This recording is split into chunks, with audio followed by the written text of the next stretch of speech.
तो ये कहानी है इत्सुकी की, जो एक बेकार और नाकाम लड़का था जिसके पेरेंट्स उसकी पूरी लाइफ सेविंग्स लेकर भाग जाने के बाद उसके बैंक अकाउंट में एक भी पैसा नहीं बचा है। और हालांकि सब कुछ तब बदल जाता है जब एक रिच फैमिली उसे अपनी बेटी की केयर टेकर के रूप में हायर करता है, लेकिन वो उसकी हालत ही बदल देता है। और इन सब की शुरुआत होती है जहाँ इत्सुकी माहोरा की तरह गरीबी के साथ एडजस्ट कर रहा होता है और अपनी हाई स्कूल की ट्यूशन फीस भरने के लिए बोरिंग कंस्ट्रक्शन वाला काम करने पर मजबूर है, क्योंकि उसके पेरेंट्स बेकार के गैम्बलर्स हैं। और एक दिन काम खत्म करने के बाद इत्सुकी घर लौटता है और अपनी लाइफ का सबसे बड़ा शौक पाता है जब वो देखता है कि उसके निकम्मे पेरेंट्स उसकी पूरी लाइफ सेविंग्स लेकर भाग चुके हैं और अपने नाम पर सिर्फ 2 कॉइन होने की वजह से इत्सुकी सड़क पर चलता रहता है और सोचता है कि आने वाले दिनों में वो सर्वाइव कैसे करेगा। और तभी 2 बैडीज उसके पास से गुजरती हैं और इत्सुकी नोटिस करता है कि वो क्यो एकेडमी से हैं, जो जापान के टॉप 3 स्कूल में से एक है, लेकिन वो उन्हें इग्नोर कर देता है क्योंकि वो उसकी लीग से बहुत बाहर हैं और उसे लगता है कि उसके पास उस स्कूल में पढ़ने का कोई चांस नहीं है। और हालांकि तभी उसे जमीन पर एक स्टूडेंट आइडेंटिटी कार्ड मिलता है जो हिनाको नाम की एक लड़की का होता है और इसलिए वो उसका ध्यान खींचकर आइडेंटिटी कार्ड वापस करने की कोशिश करता है। लेकिन जैसे ही हिनाको पीछे मुड़ती है तो उसकी खूबसूरती देखकर इत्सुकी पूरी तरह ऑफ गार्ड हो जाता है और अचानक कुछ मास्क पहने लोग वहाँ आ जाते हैं और हिनाको को बांध देते हैं। लेकिन इत्सुकी सुपरमैन बनने की कोशिश करता है और इसलिए वो उस ब्रोक लड़के को भी किडनैप कर लेते हैं और जल्दी ही वो एक अबैंडन्ड बिल्डिंग में पहुंचते हैं जहाँ इत्सुकी उन लफंगों से उसे छोड़ देने की भीख मांगता है क्योंकि उसके पास फिरौती देने के लिए कोई नहीं है।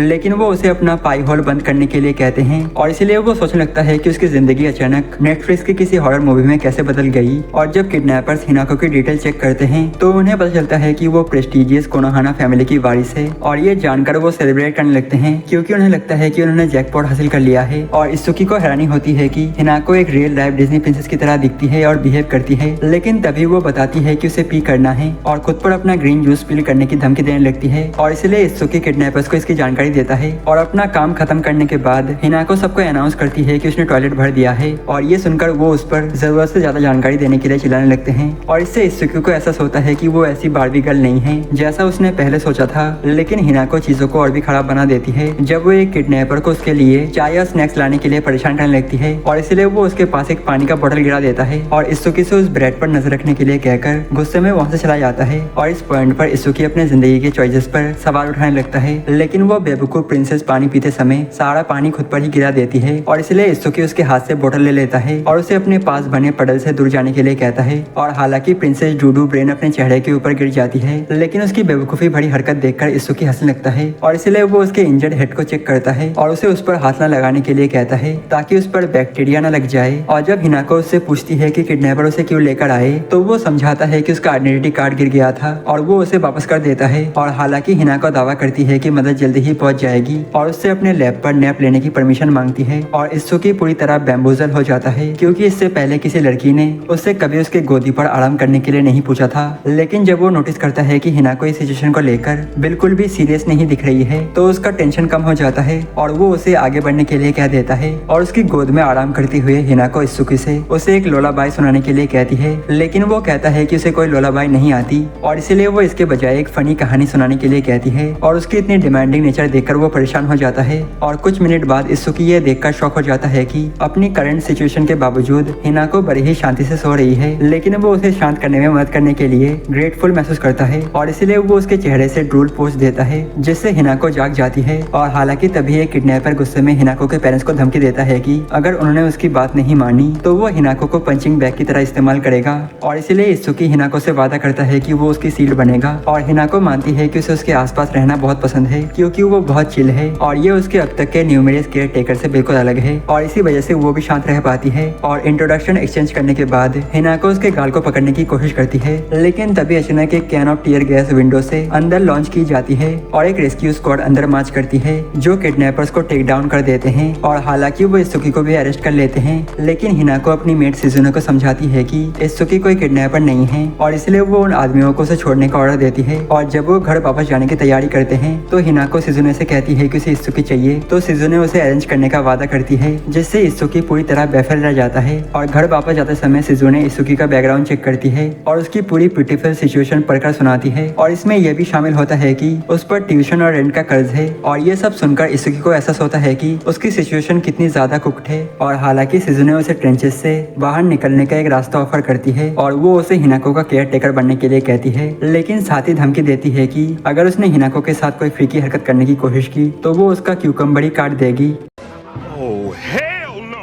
और जल्दी ही वो कोनोहाना फैमिली के मेंशन में पहुंचते हैं और इसुकी ये देखकर शॉक हो जाता है कि मेंशन कितना बड़ा है, क्योंकि इसके सामने उसका घर किसी डॉग हाउस जैसा लगता है। और अंदर पहुंचने के बाद सिजुने उसे एक रूम में ले जाती है जहां उसकी मुलाकात हिनाको के फादर केगन से होती है। और केगन ये देखकर कि हिनाको इसुकी के आसपास काफी कंफर्टेबल है और इसलिए वो कंक्लूड करता है कि उसकी बेटी को आखिरकार वो केयर टेकर मिल गया है जिसकी वो तलाश कर रहे थे। लेकिन इसुकी को बिल्कुल आइडिया नहीं है कि केयर टेकर क्या होता है और इसलिए वो सिजुने से उसे दिखाने के लिए कहता है। और एक टेलीविजन स्क्रीन की मदद से वो इसुकी को दिखाते हैं कि हिनाको स्कूल में लोगों के आसपास कितनी परफेक्टली बिहेव करती है, लेकिन जब आसपास कोई नहीं होता तो वो पैट्रिक स्टार की तरह आलसी और डम बिहेव करती है। और उसकी पिछली केयर टेकर इस वजह से इतनी स्ट्रेस्ड आउट हो गई थी कि आखिरकार उसे हॉस्पिटल में एडमिट होना पड़ा। और वीडियो खत्म होने के बाद केगन एक्सप्लेन करता है कि हिनाको के केयर टेकर का काम शैडोज में रहकर उसे सपोर्ट करना है और ये इंश्योर करना है कि उसका लेजी साइड दुनिया के सामने एक्सपोज ना हो और इससे हिनाको को बेस्ट पॉसिबल हस्बैंड ढूंढने में मदद मिलेगी और उनके फैमिली ब्रांड की रेपुटेशन भी बची रहेगी। और ये सुनकर इसुकी 20,000 येन के बदले हिनाको का केयर टेकर बनने के लिए एग्री कर जाता है। लेकिन केगन उसे अगले दिन से स्टार्ट करने के लिए कहता है क्योंकि केयर टेकर के बिना हिनाको अपने ही घर में खो जाएगी। और मीटिंग के बाद सिजुने उसे उसके रूम में ले जाती है और वहाँ वो उसे इन्फॉर्म करती है कि अपनी ड्यूटीज निभाने के लिए वो हिनाको के साथ कियो एकेडमी अटेंड करेगा। और इसके बाद वो उसे उसके लिए बनाई गई फेक आइडेंटिटी थमा देती है। और सिजुने नोटिस करती है कि इसुकी नर्वस है और इसलिए वो उसे अश्योर करती है कि उसके केयर टेकर ड्यूटीज में गाइड करने के लिए वो हमेशा वहाँ रहेगी। और हालांकि इसके बाद वो उसे स्टडी करने के लिए बहुत सारी भारी बुक्स पकड़ा देती है और उसे इन्फॉर्म करती है कि उसे हर दिन कई घंटे केयर टेकर स्किल सीखने में बिताने होंगे और इन स्किल में सेल्फ डिफेंस भी शामिल है। और इसुकी उसे अश्योर करता है कि जितनी फिजिकल मजदूरी उसने की है उसकी वजह से वो साइतामा से भी ज्यादा स्ट्रॉन्ग है। और इसलिए सिजुने उसकी स्टडीज के बाद उसे डुएल के लिए चैलेंज करती है। और हालांकि उसे पूरा कॉन्फिडेंस होता है कि वो उसे हरा देगा, लेकिन सिजुने हर सिंगल राउंड में उस बेवकूफ की फ्लोर साफ कर देती है और इसलिए इसुकी उसे अंडर एस्टिमेट करने के लिए माफी मांगता है। और इसके बाद इसुकी कुछ देर सोने का फैसला करता है, लेकिन तभी उसे अपने बेड पर हिनाको दिखाई देती है और इसलिए वो सोल्यूशन ढूंढने के लिए अपनी केयर टेकर मैनुअल सर्च करता है और चीजों को जल्दी जल्दी और फास्ट करने के लिए वो आंसर्स के लिए चैट जीपीटी से पूछने की कोशिश करता है। लेकिन हिनाको उसके पीछे आकर उसका फोन उसके हाथ से छीन लेती है और इसलिए वो उससे फोन वापस करने की भीख मांगता है। और हालांकि हिनाको उससे कहती है कि अगर वो उससे फॉर्मल टोन में बात करता रहा तो वो उसका फोन वापस नहीं करेगी और इसलिए वो फिर से उसके साथ प्लेफुल तरीके से बात करने लगता है। और ये देखकर हिनाको इतनी खुश हो जाती है कि उसके चेहरे पर मुस्कुराहट के साथ ही उसे नींद आ जाती है। और अगले दिन स्कूल जाते समय वो पी ब्रेन प्रिंसेस कंप्लेन करती है कि वो वापस घर जाना चाहती है और इसलिए सिजुने वादा करती है कि अगर वो 8 घंटे बाद भी यही बात कहेगी तो वो उसे वापस घर ले जाएगी। और इसके बाद सिजुने इसुकी को याद दिलाती है कि ये उसकी जॉब का पहला दिन है और इसलिए वो उसे वार्न करती है कि किसी को भी पता नहीं चलना चाहिए कि वो हिनाको का केयर टेकर है या वो उसके साथ रहता है। और हालांकि हिनाको अभी भी उसके फॉर्मल स्पीच से परेशान है और इसलिए वो सिजुने से उसे नॉर्मली बोलने के लिए कहती है और सिजुने मान जाती है कि जब वो अकेले हों तो वो हिनाको के साथ फ्रेंडली तरीके से बात कर सकता है। और इसके बाद हिनाको इसुकी से उसे हक करने के लिए कहती है जिससे वो फ्रीक आउट हो जाता है। और इसलिए सिजुने हिनाको को एक्सप्लेन करती है कि लड़कियों को डेस्परेट होस्ट की तरह बिहेव नहीं करना चाहिए। और हालांकि हिनाको इसुकी से कहती है कि उसे अच्छी खुशबू आती है और इसलिए वो स्कूल के बाद उसके पैकेज को सूंघने की परमिशन मांगती है। और कार से बाहर निकलने के बाद सिजुने इसुकी को एक भरा हुआ बैग देती है और कहती है कि अगर हिनाको बहुत ज्यादा ट्रेवलिंग बिहेव करने लगे तो वो इसका इस्तेमाल करे। और जब वो दोनों साथ में स्कूल की तरफ वॉक करते हैं तो हिनाको कंप्लेन करती है कि वो घर वापस जाना चाहती है और इसलिए वो उसे याद दिलाता है कि वो स्कूल में अपना कैरेक्टर ब्रेक कर रही है। लेकिन वो पॉइंट आउट करती है कि अभी कोई उन्हें देख नहीं रहा है और इससे उसे एहसास होता है कि उसके पास आसपास मौजूद लोगों को डिटेक्ट करने के लिए किसी तरह का स्पाइडी सेंस है। और थोड़ी देर बाद इसुकी क्लास के सामने अपना इंट्रोडक्शन देता है और टीचर उसे उसकी सीट पर भेज देती है। और अपनी सीट पर बैठने के बाद टीचर क्लास स्टार्ट करते हुए अनाउंस करती है कि वो गोजो के इन्फिनिटी के पीछे की मैथमेटिक्स पढ़ने वाले हैं। लेकिन इसुकी शॉक्ड हो जाता है क्योंकि ये नॉर्मली 3rd ईयर में पढ़ाया जाने वाला टॉपिक है। और दिन के अंत तक पहले पीरियड के खत्म होते होते इसुकी मेंटली पूरी तरह थक चुका होता है। लेकिन वो हिनाको को अपनी फ्रेंड्स के साथ चेयरफुली बात करते हुए देखकर खुश होता है। और तभी क्लास के 2 अच्छे स्टूडेंट उसके पास आते हैं और अपना इंट्रोडक्शन कत्सुया और कैरन के रूप में देते हैं। और कैरन एक्सप्लेन करती है कि उनके स्कूल के ज्यादातर स्टूडेंट ऐसे असेंडेड कॉमनर्स हैं जो फैमिली की परिस्थितियों की वजह से दूसरे हाई लेवल स्कूल से ट्रांसफर होकर आए हैं। और फिर वो इसुकी से पूछती है कि क्या वो उनमें से एक है और इसलिए इसुकी सिजुने के पहले दिए गए इंस्ट्रक्शन को फॉलो करता है और झूठ बोल देता है कि वो ऐसा ही है। और कत्सुया एक्सप्लेन करता है कि वो और कैरन भी असेंडेड कॉमनर्स हैं और उन्होंने इसी सिचुएशन में रहने वाले स्टूडेंट्स के लिए एक सपोर्ट ग्रुप शुरू किया है। और इसलिए इसुकी खुशी खुशी उनके ग्रुप में ज्वाइन होने के लिए एग्री कर जाता है। और हालांकि कत्सुया उसे कोल्डली हिनाको के साथ उसके रिलेशनशिप के बारे में एक्सप्लेन करने के लिए कहता है क्योंकि उसने उस सुबह दोनों को स्कूल की तरफ साथ जाते हुए देखा था और इसलिए इत्सुकी झूठ बोल देता है कि उनके पेरेंट्स एक दूसरे को जानते हैं। और ये सुनकर कत्सुया राहत की सांस लेते हुए हंसने लगता है और करेन इत्सुकी को एक्सप्लेन करती है कि हिनाको उनकी स्कूल की सबसे बड़ी सेलिब्रिटी है क्योंकि उसके ग्रेड सबसे अच्छे हैं और वो स्कारलेट जोहानसन की तरह बहुत गॉर्जियस दिखती है। और लंच के दौरान इत्सुकी रूप पर हिनाको से मिलता है जो उसका यूजुअल हाइडिंग स्पॉट है और हिनाको उसे अपने साथ लंच करने के लिए कहती है। और जब वो अपना बेंटो बॉक्स खोलता है तो इलीट खाने से भरा हुआ देखकर शॉक हो जाता है, लेकिन हिनाको कंप्लेन करती है कि ये खाना उसे कैफेटेरिया में बिकने वाले डिलीशियस खाना खाने से रोकता है। और इसके बाद हिनाको इत्सुकी से उसे खाना खिलाने के लिए कहती है और ये सुनकर वो फ्रस्ट्रेट हो जाता है, लेकिन फिर भी उसकी बात मान लेता है और इसलिए हिनाको उसकी एफर्ट की प्रेस करके उसे फेवर रिटर्न करने का फैसला करती है और उसे भी खाना खिलाती है। और इत्सुकी ये देखकर सरप्राइज हो जाता है कि ऑमलेट का टेस्ट उसकी एक्सपेक्टेशन से भी कहीं ज्यादा अच्छा है। और इसके बाद हिनाको रिवील करती है कि उसके सभी पुराने केयर टेकर्स उसके साथ 1 महीने तक भी नहीं टिक पाए और क्विटिंग कर दिए, लेकिन इत्सुकी को समझ नहीं आता कि इतने सारे पैसे वाले जॉब को कोई क्यों छोड़ देगा। और इसलिए हिनाको उसे याद दिलाती है कि असली प्रॉब्लम वही है और वो उससे जल्दी क्विट ना करने के लिए कहती है। और खाना खाने के बाद हिनाको इत्सुकी के गोदी में सो जाती है और तभी उसे शिजुने का कॉल आता है जो उसे अब तक की स्कूल लाइफ के बारे में पूछती है। और इसलिए वो बताता है कि करेन और कत्सुया ने उसे अप्रोच किया था। और ये सुनते ही शिजुने तुरंत उनके डिटेल चेक करने के लिए रश करती है और इत्सुकी को इन्फॉर्म करती है कि करेन की फैमिली देश के सबसे बड़े इलेक्ट्रॉनिक स्टोर में से एक ओन करती है और वही कत्सुया की फैमिली एक रिस्पेक्टेड मूविंग कंपनी ओन करती है। और इससे इत्सुकी को एहसास होता है कि वो दोनों ट्रेडर्स हैं। और इंग्लिश क्लास के दौरान हिनाको टीचर द्वारा दिए गए असाइनमेंट को शानदार तरीके से कंप्लीट कर देती है और इसलिए क्लास के बाद उसकी फ्रेंड उसके पीछे आती हैं और उसकी जमकर तारीफ करने लगती हैं। और इत्सुकी कोने से ये सब देख रहा होता है कि तभी शिजुने अचानक उसे कॉल करती है और वो उसे इन्फॉर्म करती है कि उनके ट्रैकिंग सिस्टम से पता चला है कि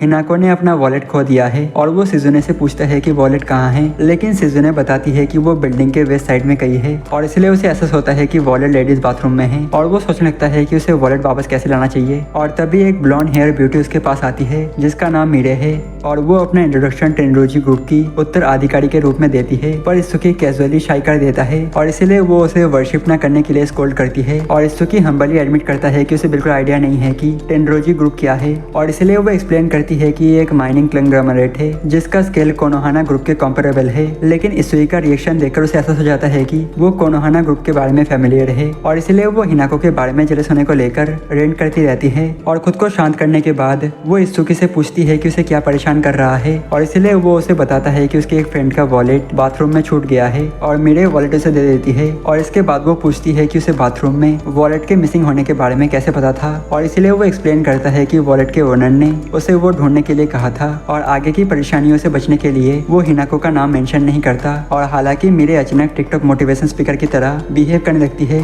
और वो उसे याद दिलाती है कि स्कूल में पढ़ना उसे एक लीडर बनाता है और दावा करती है कि दूसरों की सर्विस करने से उसकी कंपनी कभी ग्रो नहीं कर पाएगी। और इसलिए वो वादा करता है कि आगे से ज्यादा केयरफुल रहेगा। और मीरे उसे अपनी पोस्चर ठीक करने की भी एडवाइस देती है क्योंकि इससे कॉन्फिडेंस बिल्ड होता है। और जैसे ही वो अपनी पोस्चर ठीक करता है तो मीरे स्टाइलिशली वहाँ से जाने की कोशिश करती है और कहती है कि अगर उसे और मदद की जरूरत हो तो वो उसके पास आ सकता है। और हालांकि उसकी सारी औरत तब खत्म हो जाती है जब इत्सुकी पॉइंट आउट करता है कि उसके हेयर डाइड हैं, लेकिन मीरे अपनी एम्बेरसमेंट छुपाती है और झूठ बोलती है कि उसके हेयर नेचुरली ऐसे ही हैं। और इसके बाद वो वहाँ से भाग जाती है। और स्कूल के बाद करेन और कत्सुया इत्सुकी को एक वेलकमिंग पार्टी के लिए इन्वाइट करते हैं, लेकिन वो मना कर देता है क्योंकि उसे जल्दी घर आने के लिए कहा गया था। और हालांकि वो उन्हें किसी और दिन ज्वाइन करने का ऑफर देता है। और जब वो यार्ड में पहुंचता है तो उसे हिनाको लेक्स में पत्थर फेंकती हुई दिखाई देती है और इसलिए वो उसे अपने साथ घर चलने के लिए कहता है, लेकिन हिनाको मना कर देती है और इसलिए वो उसे उठाने की कोशिश करता है। और हालांकि हिनाको जिद करते हुए जमीन पर चिपकी रहती है ताकि वो उसे लेकर ना जा सके और इसलिए इत्सुकी शिजुने द्वारा दिया गया सीक्रेट वेपन निकालता है, लेकिन वो सीक्रेट वेपन पोटैटो चिप्स का एक पैकेट निकलता है और इसलिए वो चिप्स का लालच देकर हिनाको को अपने पीछे घर आने के लिए मना लेता है। और इसके बाद इत्सुकी अगले कई दिनों तक शिजुने के साथ केयर टेकर ट्रेनिंग करता रहता है। और एक दिन सेल्फ डिफेंस क्लास के बाद इत्सुकी शिजुने से पूछता है कि हिनाको के पहले के केयर टेकर्स इतनी जल्दी क्यों चले गए थे और इसलिए शिजुने एक्सप्लेन करती है कि उन सभी को केगेन ने चूज किया था, लेकिन वो अपने स्ट्रिक्ट नेचर की वजह से हिनाको के साथ कनेक्शन बनाने में फेल रहे। और अपने रूम की तरफ जाते समय इत्सुकी की मुलाकात हिनाको से होती है और हिनाको उसे अपने रूम के बाथ एरिया में ले जाती है और उसके साथ बात लेने के लिए कहती है और पूल में साथ में बैठे हुए इत्सुकी हिनाको से स्कूल में उसके दोस्तों के बारे में पूछता है, लेकिन वो कहती है कि उसके कोई दोस्त नहीं है क्योंकि उसे सिर्फ इत्सुकी की जरूरत है और इसलिए वो उसे शुक्रिया करता है। और हालांकि हिनाको अचानक उससे अपने हेयर वॉश करने के लिए कहती है और इत्सुकी पहले हिचकिचाता है, लेकिन हिनाको उसे बताती है कि नॉर्मली सिजुने ही उसका हेयर वॉश करती है और इसलिए वो उसके हेयर वॉश करने लगता है। और उसके हेयर वॉश करते हुए इत्सुकी हिनाको से पूछता है कि उसने उसे अपना केयर टेकर बनने के लिए क्यों चूज किया और इसलिए वो एक्सप्लेन करती है कि उसे इत्सुकी पसंद है क्योंकि उसके अजीब बिहेवियर के बावजूद वो हमेशा उसका ध्यान रखता है। और हालांकि इत्सुकी उसके आंसर से पूरी तरह सेटिस्फाई नहीं होता और फिर भी उसे खुशी होती है कि कोई उस पर ट्रस्ट करता है। और हालांकि हिनाको अचानक अपने बड़े बड़े संतरे दिखाने लगती है और इसलिए इत्सुकी अपने अंदर उठ रही गुनर अर्जेस को रोकता है और तभी उसे दूर से सिजुने की डेथ ग्लेयर दिखाई देती है और ये देखकर उसे अपनी लाइफ का डर सताने लगता है। और अगले दिन स्कूल में क्लास की तरफ ज्यादा समय इत्सुकी गलती से एक लड़की से टकरा जाता है और इसलिए वो माफी मांगकर वहाँ से जाने की कोशिश करता है। और हालांकि वो लड़की उसे इत्सुकी के रूप में पहचान लेती है और उसे हक करके जमीन पर गिरा देती है और इसके बाद वो आंसू भरी आंखों से एक्सप्रेस करती है कि उसने उसे कितना मिस किया है। और कुछ दिन पहले स्टूडेंट स्कूल जिम में टेनिस खेल रहे थे और तभी एक लड़की प्राइम नडाल की तरह खेलकर पूरी तरह ऑरा फार्मिंग कर रही थी और इसीलिए करण इत्सुकी को एक्सप्लेन करती है कि वो क्लास बी की नारिका है जो एक ब्यूटी क्वीन है और स्पोर्ट्स में काफी टैलेंटेड है। और हालांकि करण ये भी एक्सप्लेन करती है कि नारिका बकुगो की तरह ही गर्म दिमाग से बिहेव करती है क्योंकि वो मियाकोजिमा याकुजा फैमिली की उत्तराधिकारी है। और ये सुनकर इत्सुकी को वो दिन याद आता है जब केगन ने उसे वार्निंग दी थी कि वो मियाकोजिमा फैमिली के साथ जितना हो सके गैर जरूरी बातचीत से बचे। और हालांकि प्रेजेंट में नारिका इत्सुकी के ऊपर रो रही होती है और एक्सप्रेस कर रही होती है कि उसने उसे कितना मिस किया है क्योंकि जाहिरा तौर पर इत्सुकी ने काफी समय पहले मियोजिमा फैमिली स्टेट में कुछ समय बिताया था और जब इत्सुकी छोटा था तब उसके बेकार पेरेंट्स घटिया इसेकाई एनिमे को लेकर बहस करने के अलावा कुछ नहीं करते थे और आखिरकार उनकी शादी डिवोर्स के कगार तक पहुंच गई और इसलिए उसकी मदर उसे उसके लेट ग्रैंड मदर की फैमिली के साथ रहने के लिए ले गई। और वो फैमिली ऑफकोर्स मियाकोजिमा फैमिली थी और वहाँ पहुंचने के बाद इत्सुकी को पता चला कि उसकी ग्रैंड मदर को उसकी फैमिली ने डिसोन कर दिया था, लेकिन उसकी मदर किसी तरह वापस अपनी फैमिली में जगह बना चुकी थी। और कुछ ही समय बाद इत्सुकी ने नारिका को एक बेकार ट्रेनिंग डाई पर इचिगो का बांका इस्तेमाल करते हुए देखा और इसलिए उसने अपना इंट्रोडक्शन दिया, लेकिन नारिका अचानक मास्टर सीफियू की तरह बिहेव करने लगी और उसे एक प्रेप टॉक देने लगी और वो उसे एडवाइस देती है कि उसे कमजोर बनकर नहीं रहना चाहिए। और हालांकि इसके बाद नारिका ब्लश करते हुए उससे अपना ध्यान रखने के लिए कहती है और इसके बाद इत्सुकी अपना ज्यादातर समय उसके साथ बिताने लगता है। और जब भी नारिका को किसी तरह की परेशानी होती जैसे कोई कॉकरोच दिखाई देना या फिर उसके डैड का उस पर चिल्लाना और वो हर बार इत्सुकी के पास रोते हुए आती है और वो उसके सिर पर हाथ फेरकर उसे कंफर्ट करता है। और एक दिन नारिका मानती है कि इत्सुकी स्ट्रांग है और वो अपनी कमजोरी को भी एक्नॉलेज करती है क्योंकि वो अकेले बाहर तक नहीं जा सकती थी। लेकिन इत्सुकी उसे ब्लेम नहीं करता क्योंकि उसे पूरी जिंदगी यही सिखाया गया था कि बाहर की दुनिया डेंजरस है। और नारिका बताती है कि एक दिन सड़क पर अकेले चल रही एक लड़की को देखकर उसे जलसी हुई थी और इसलिए इत्सुकी उसे अपने साथ बाहर की दुनिया देखने के लिए इन्वाइट करता है। और अगले कई घंटों तक नारिका सिटी के कई साइट एंजॉय करती है जो इत्सुकी उसे दिखाता है और आखिरकार उसे एक कैंडी शॉप मिलती है जहां वो एक नया ट्रीट एंजॉय करती है। और उस दिन के बाद इत्सुकी और नारिका फैमिली स्टेट से सीक्रेटली बाहर निकलकर सिटी एंजॉय करने लगते हैं, लेकिन आखिरकार नारिका को फादर को इस बारे में पता चल जाता है और इसलिए वो अपनी बेटी को डेंजर में डालने का आरोप लगाकर उसने इत्सुकी और उसकी मदर को फिर से सड़क पर निकाल दिया। और जब इत्सुकी वहाँ से जा रहा था तब नारिका ने आंसू भरी आंखों से वादा किया कि वो स्ट्रांग बनेगी, लेकिन तभी उसकी मेड उसे वहाँ से खींचकर ले गई। और अब प्रेजेंट में इत्सुकी इमोशनल नारिका को शांत होने के लिए कहता है, लेकिन वो उसे इन्फॉर्म करती है कि थोड़ी देर पहले उस पर जंप करते समय उसने अपने पैर चोटिल कर लिए हैं। और उसे इन्फॉर्मरी ले जाने के बाद इत्सुकी वहाँ से जाने की कोशिश करता है, लेकिन नारिका उसे रोक लेती है और उसे यहाँ रहने के लिए भीख मांगती है। और इत्सुकी उस समय उसे बिना परमिशन बाहर ले जाने के लिए माफी मांगता है, लेकिन नारिका कहती है कि कोई बात नहीं क्योंकि उसके साथ बिताई गई आउटडोर एक्सपीरियंस की वजह से ही वो पहले से कम कावर्ड बनी है। और हालांकि नारिका एक्सप्लेन करती है कि वो अभी भी दोस्त नहीं बना पाती क्योंकि उसने अपनी पूरी लाइफ अपनी फैमिली ट्रेडिशन की वजह से सेन की तरह ट्रेनिंग करते हुए बिताई है और इसी वजह से लोग सोचते हैं कि उनका पूरा फैमिली वॉर मांगास का ग्रुप है। और इसके बाद वो कन्फेस करती है कि लोगों के आसपास उसे नर्वसनेस होने लगती है और इंटरेक्शंस के दौरान वो उन्हें डरा देती है और इसी वजह से लोगों ने उसे डिलिंक्वेंट बुलाना शुरू कर दिया। और नारिका इत्सुकी से उसकी मदद करने की भीख मांगती है, लेकिन तभी सिजुने का कॉल आने पर वो जल्दी से बाहर चला जाता है और सिजुने उसे हनाको के साथ अपनी केयर टेकर ड्यूटीज कंटिन्यू करने के लिए वापस क्लास में जाने का ऑर्डर देती है। और नारिका से गुड बाय कहने होने के बाद इसुकी वहाँ से जाने लगता है, लेकिन नारिका पैशनेटली उससे पूछती है कि क्या वो फिर से गायब होने वाला है, और इसलिए वो मुस्कुराते हुए उसे अश्योर करता है कि वो ऐसा नहीं करेगा। और हालांकि नारिका डिमांड करती है कि वो पहले की तरह उसके सिर पर हाथ फेरे, और इसलिए इसुकी उसके सिर पर हाथ फेरता है और उसे पहले छोड़कर जाने के लिए माफी मांगता है। लेकिन नारिका कहती है कि कोई बात नहीं, क्योंकि अब वो फिर से रियूनाइट हो चुके हैं। और तभी हिनाको वहाँ पहुँचती है और पूछती है कि वो दोनों साथ में वहाँ क्या कर रहे थे, और इसलिए इसुकी झूठ बोलता है कि उसके बेहोश होने के बाद वो उसे उठाकर यहाँ लाया था। लेकिन हिनाको सिचुएशन को पलट देती है और बताती है कि इसुकी उसके सिर पर हाथ फेर रहा था, और मामला क्लियर करने के लिए नारिका उसे एक्सप्लेन करती है कि इसुकी पहले उसका केयर टेकर था जिसने कई साल पहले उसकी केयर की थी, और वो उससे मिलने के लिए एक्साइटेड थी क्योंकि वो उस पर बहुत एहसानमंद है। और इसके बाद वो इसुकी से अपने घर आने के लिए कहती है ताकि वो अपने रिलेशनशिप को फिर से कंटिन्यू कर सके। लेकिन हिनाको उसकी तरफ से डिक्लाइन कर देती है और उसे इन्फॉर्म करती है कि इसुकी पहले से ही उसकी फैमिली का एम्प्लॉय है। और ये सुनकर नारिका कंफ्यूज हो जाती है, और इसलिए इसुकी एक्सप्लेन करता है कि वो उसके फैमिली का केयर टेकर है। लेकिन नारिका इसे एक्सेप्ट करने से मना कर देती है क्योंकि उसने इसुकी को पहले ढूंढा था। और हालांकि हिनाको उसके रेंट्स को इग्नोर करती है और इसुकी के साथ रूम से बाहर चली जाती है। और साथ चलते हुए इसुकी हिनाको से पूछता है कि उसने नारिका को उनके रिलेशनशिप के बारे में क्यों बताया जबकि इसे सीक्रेट रखना था। लेकिन हिनाको गुफी मोड में चली जाती है और कहती है कि वो बस नारिका के मोटी खोपड़ी में ये बात हैमर करना चाहती थी। और इससे इसुकी को एहसास होता है कि हिनाको जेलस थी। और इसके बाद हिनाको उससे पूछती है कि वो किसका केयर टेकर है, और जब वो हिनाको को चूज करता है तो वो मुस्कुराती है और उसे सिजुने से डांट खाने के लिए इनवाइट कर देती है। और ये सुनकर उसे डर लगने लगता है कि कहीं उसे जॉब से बाहर ना निकाल दिया जाए। और हालांकि घर वापस जाते समय सिजुने इसुकी को बताती है कि उसे निकाला नहीं जाएगा क्योंकि ये सिचुएशन की गलती हिनाको की थी, और उन्होंने उसके पास्ट में इतनी डीप इन्वेस्टिगेशन भी नहीं की थी कि नारिका के साथ उसका कनेक्शन पता चल पाता। और सिजुने इसुकी को एश्योर करती है कि वो नारिका को एक्सप्लेन करने के लिए एक एक्सप्लेनेशन तैयार कर लेगी, और उसे नारिका से बात करके उसे चुप रहने के लिए कहने को कहती है। और इसलिए इसुकी ऐसा करने का वादा करता है। और हालांकि चिपकने वाली प्रिंसेस उनके बातचीत के बीच इंटरप्ट करती है और इसुकी से अपने सिर पर हाथ फेरने के लिए कहती है, और इसलिए वो उसकी इच्छा पूरी करके उसे खुश कर देता है। और अगले दिन कत्सुया और करण इसुकी को इन्फॉर्म करते हैं कि वो पास के एक कैफे में उसके लिए वेलकमिंग टी पार्टी थ्रो कर रहे हैं, और उससे कहते हैं कि वो जिसे चाहे उसे इन्वाइट कर सकता है। और सबसे पहले वो हिनाको को इन्वाइट करता है और वो तुरंत उसके साथ जाने के लिए एग्री कर जाती है। और हालांकि वो उसे पहले परमिशन के लिए सिजुने को कॉल करने की एडवाइस देता है, और हिनाको ऐसा ही करती है। और इसके बाद इसुकी यार्ड में नारिका से मिलता है, लेकिन वो हिनाको के साथ उसके रिलेशनशिप को लेकर जेलस गर्लफ्रेंड की तरह कंप्लेन करने लगती है। और इसलिए वो झूठ बोलता है कि उसे कनोहाना हाउस होल्ड में एक लाइव इन अप्रेंटिस के रूप में अडॉप्ट किया गया है। और जब वो उसे इसे प्राइवेट रखने के लिए कहता है तो वो तुरंत मान जाती है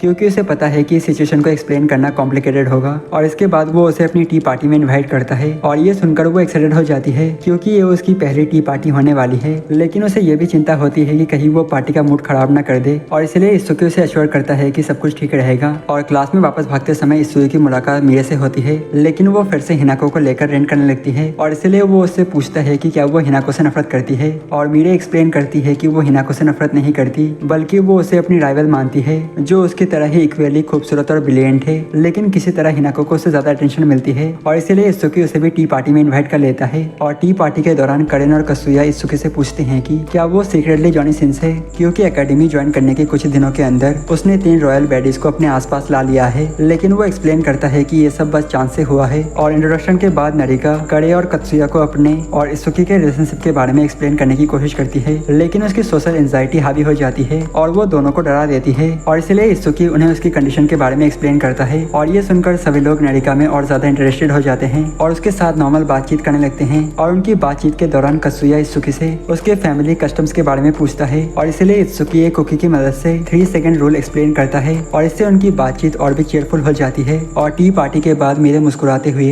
उसकी इंप्रूव पोस्चर की तारीफ करती है और वहाँ से चली जाती है। और हालांकि नारिका उसे इन्फॉर्म करती है कि उसके पेरेंट्स ट्रैफिक में फंसे हुए हैं, और इसलिए वो सिजुने और हिनाको से उसे घर तक वॉक करके छोड़ने की परमिशन मांगता है। और रास्ते में नारिका फिर से इसुकी और हिनाको के बारे में रेंट करने लगती है, और इसके बाद वो उससे कहती है कि अपनी अप्रेंटिसशिप खत्म करने के बाद वो उससे मिलने जरूर आए, और इसीलिए वो कैजुअली मान जाता है। और हालांकि नारिका कंप्लेन करती है कि वो उसे पोलाइट बनने के लिए एग्री कर रहा है, और इसीलिए वो आगे चलते हुए गिगल करने लगता है। और अगले दिन इत्सुकी अपनी डाइनिंग एटिकेट ट्रेनिंग पूरी करता है और सिजुने उसकी तारीफ करती है कि उसने आखिरकार बेसिक मैनर सीख लिए हैं। लेकिन तभी वो पूछता है कि हिनाको आमतौर पर खाना कैसे खाती है और इसलिए सुजुने समझाती है कि हिनाको डाइनिंग रूम में सर्वर्स के साथ अकेले खाना खाती है और फिर वो उससे कहती है कि अब वो उसकी ड्यूटीज और बढ़ाने वाली है और अब इत्सुकी की जिम्मेदारी होगी कि हिनाको के जागने से लेकर रात को उसके सोने तक हर समय उस पर नजर रखे। और कुछ समय बाद इत्सुकी बाथरूम में हिनाको के बाल धोने में उसकी मदद करता है, लेकिन जब वो अपना काम पूरा कर लेता है तो उसके साथ शावर लेने की अपनी इच्छा को कंट्रोल कर लेता है, क्योंकि सिजुने ने हिनाको के लिए एक प्राइवेट बाथिंग रूम बना रखा है जिसमें कोई भी गुनर अलाउड नहीं है। और एक बेसिन उठाने के बाद हिनाको उससे पूछती है कि जब वो और नरिका अकेले थे तब वो दोनों किस बारे में बात कर रहे थे, और इत्सुकी जवाब देता है कि वो सिर्फ हंटर एक्स हंटर के नए चैप्टर के बारे में बात कर रहे थे। लेकिन तभी हिनाको अपने संतरे के फैक्ट्रीज को उसके हाथ पर रख देती है और उसे याद दिलाती है कि उसके क्यूकम्बर का टेस्ट लेने के लाइन में वो सबसे आगे है।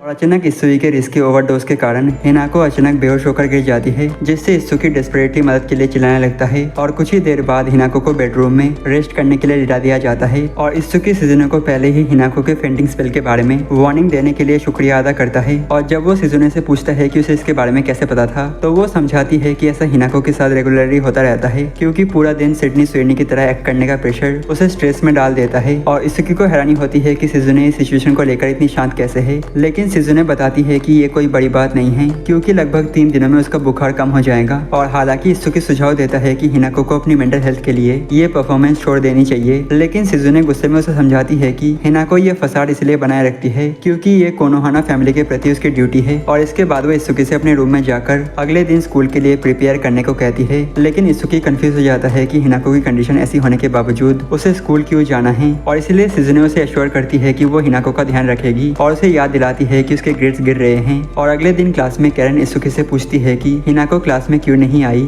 लेकिन कत्सुया उसे बताता है कि हिनाको अपनी यूजुअल बिजनेस ट्रिप पर गई हुई है। और ये सुनकर इत्सुकी समझ जाता है कि यही उसकी कवर स्टोरी है। और हालांकि इत्सुकी इस बात से परेशान होता है कि हिनाको सफरिंग में होने के बावजूद कोई भी उसके लिए चिंतित नहीं है और ना ही उसकी मदद करने की कोशिश कर रहा है। और जब वो घर वापस आता है तो वो सिजुने से हिनाको की कंडीशन के बारे में पूछता है और सिजुने बताती है कि हिनाको अभी भी रेस्ट कर रही है और मंडे तक स्कूल वापस जाने के लिए ठीक हो जाएगी। और फिर वो पूछता है कि क्या केगन उससे मिलने आने वाला है, लेकिन सिजुने समझाती है कि कोनोहाना ग्रुप के हेड के रूप में केगन अभी बड़े बड़े मैटर्स हैंडल करने में बिजी है और इसलिए इत्सुकी हिनाको की मदर के बारे में पूछता है। और हालांकि सिजुने रिवील करती है कि हिनाको की मदर की डेथ हो चुकी है और ये सुनकर इत्सुकी को एहसास होता है कि वो अभी भी हिनाको के बारे में ज्यादा कुछ नहीं जानता। और इसलिए वो सिजुने से वादा करता है कि उस दिन के लेसन में वो ग्रो प्लस अल्ट्रा करेगा। और ट्रेनिंग के दौरान इत्सुकी सोचता है कि क्या वो ऐसा पर्सन बन सकता है जिस पर हिनाको भरोसा करके लीन कर सके। और इसके बाद वो हिनाको से मिलने जाता है जो अब जाग चुकी होती है और इसलिए हिनाको उसकी केयर करने के लिए उसका शुक्रिया करती है। और फिर इत्सुकी उसके लिए एक फेवर करने की ऑफर देता है और इसलिए हिनाको उससे उसका हाथ पकड़ने के लिए कहती है और इत्सुकी उसकी रिक्वेस्ट पूरी कर देता है। और कुछ देर तक हाथ पकड़ने के बाद हिनाको सो जाती है और इसीलिए इत्सुकी उसके सिर पर हाथ फेरने की कोशिश करता है, लेकिन तभी हिनाको अचानक उसे पापा कह देती है।